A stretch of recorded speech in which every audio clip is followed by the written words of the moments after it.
밖에서는 천사, 안에서는 악마인 남편에 대해서 나눠보고자 합니다. 예전에 어떤 분이 아내께서 상담을 왔었는데요. 결혼한 지 한 달 만에 남편하고 부부싸움을 하게 됐는데 남편이 따귀를 때리더라. 그래서 나는 따귀를 맞은 순간 주먹을 세게 쥐어서 남편의 뺨을 때렸는데 그때 남편이 턱뼈가 부러져서 응급실에 가서 치료를 받고 온 적이 있다. 그 이후로는 지금 10년째 살고 있는데 남편이 단 한 번도 나에게 폭력을 행한 적이 없다라고 보고를 한 적이 있었는데요. 반드시 사람 사이와 관계에는 갈등 상황이 있을 수 있으며 특히 이런 부부간의 폭행, 폭언들이 있을 때는 반드시 처음 행동을 보였을 때 단호하게 분명하게 대처와 방어를 해야 됩니다. 오늘은 남편이 힘들어서 그러겠지. 오늘은 너무 감정이 격해져서 그러겠지. 다음엔 그러지 않겠지. 원래 이런 사람이 아니니까 라고 오해하시고 그냥 넘어갔을 때는 평생 당신은 나에게 폭행을 해도 됩니다 라고 암묵적 동의라고 상대는 받아들일 수 있기 때문에 나는 단 한 번일 테니까 용서해 줄 수 있고 넘어가 줄 수 있고 그럴 수도 있지 라고 받아준 마음이 상대는 앞으로도 계속 나를 함부로 대하거나 폭언이나 폭행을 해도 됩니다 라고 오해해서 받아들일 수 있으므로 반드시 처음 폭언, 폭행이 있을 때는 적극적인 대처와 해결이 필요할 수 있습니다. 그래야 앞으로의 지속적인 관계에 있어서 건강한 관계로 소통이 되어질 수 있습니다. 남편들이 밖에서는 그렇게 덕망있고 신뢰롭고 매우 천사 같은 모습을 보이는데 왜 집에서는 아내와 아이들에게 강압적이고 폭언과 폭행 그리고 예측할 수 없는 행동으로 온 가족이 불안과 긴장에 떨게 하는 걸까요? 안과 밖이 매우 큰 격차가 보여지는 남편들의 특성은 경계선 인격장애를 경험하고 있는 경우가 많이 있습니다.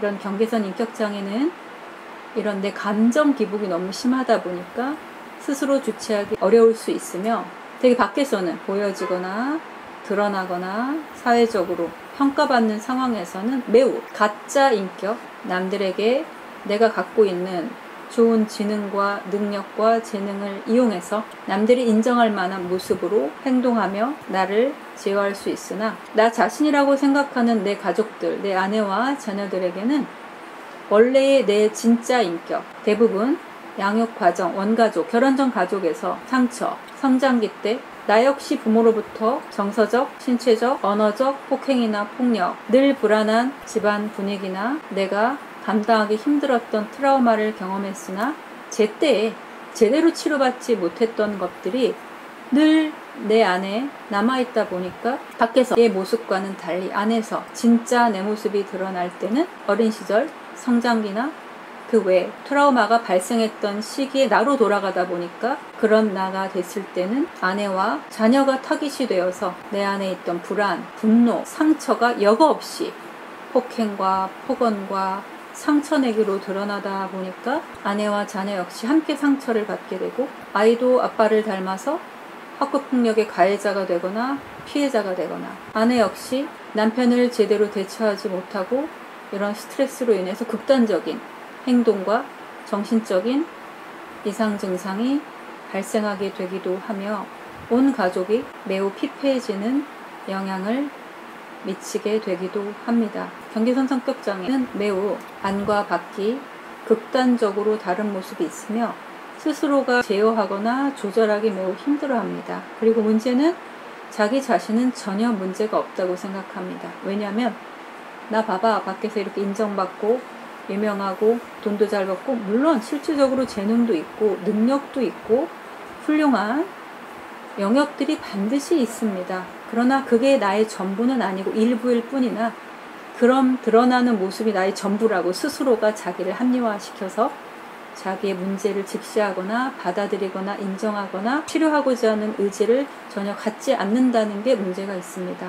내가 제대로 치료하지 못한 내 문제와 상처는 고스란히 내 사랑하는 가족인 아내와 자녀에게 그대로 전달되고 학습되기 때문에 내 아내와 내 자녀를 사랑할 줄 모르는 사람입니다. 왜? 나도 사랑받아 본 적이 없기 때문에. 그래서 나 자신을 사랑할 줄 아는 방법을 스스로 노력하기가 매우 힘드므로 전문적인 심리치료, 나 자신을 사랑하는 방법을 누군가랑 연습하는 과정이 바로 심리상담입니다. 이런 경계선 성격장애를 경험하는 경우에는 가족들이 정말 남다른 고통 속에 있으나 경제적으로나 물질적으로 또 드러나는 모습들은 매우 그럴싸하고 남들의 부러움을 살 만한 환경인 경우도 꽤 많이 있기 때문에 진짜 내 모습, 가정 안에서도 나 자신과 내 가족과도 서로 사랑하는 법을 연습하고 진짜 행복을 찾아가는 과정이 반드시 필요합니다. 네, 맞습니다. 할아버지의 재능이 대부분 오셨을 때 부모가 우리는 뭐 악기 다룰 줄 모르는데, 우리는 공부 별론데, 우리는 그렇게 대인관계나 사람들 만나는 거 싫어하는, 얘는 제 할아버지 닮은 것 같아요. 뭐 증조 할아버지 닮은 것 같아요 해서 이런 유전적 요인, 생물학적 요인, 환경적 요인은 세대를 뛰어넘어서도 대물림될 수 있으며 다시 재현될 수 있습니다. 알코올릭 되게 술에 취해서 한다라는 건 알코올의 힘을 빌어하는 거고, 실제적인 알코올의 힘을 빌리지 않았을 때는 술에 취했을 때 행동을 하지 못할 수 있고요.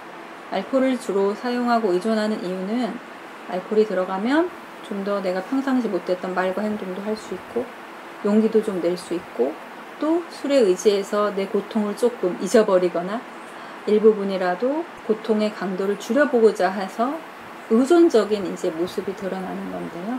이럴 때 특히 술만 마시면, 어떤 아내도 남편이 술을 안 마셨으면 좋겠다, 술만 마시면 무서워진다, 평상시 안 하던 말하고 안 하던 행동하고 이런 너무 충격적이고 무섭고, 그래서 남편이 술 안 마셨으면 좋겠다. 근데 남편의 유일한 낙은 술을 마시는 거일 때가 있어서, 알코올에 의존할 때는 이런 알코올의 힘을 빌리기 때문에 이제 알코올을 줄여가면서 끊고, 알코올 없이도 내 의사나 내 행동을 표현하고 할 수 있는 연습을 하는 것들이 필요하나, 실질적으로는 이미 이런 알코올 의존도가 높을 때는 그렇게 알코올의 힘을 빌지 않고는 내 행동, 내 말을 제대로 속마음을 하는 것들이 매우 어렵기도 합니다. 이미 학습되어 있고요. 뭔가에 의존하지 않고는 자기 자신의 정말 술 취하지 않은 마음으로, 생각으로, 정신으로 진짜 얘기하는 것들은 매우 두려워하다 보니까 폭력성의 이면은 불안이에요.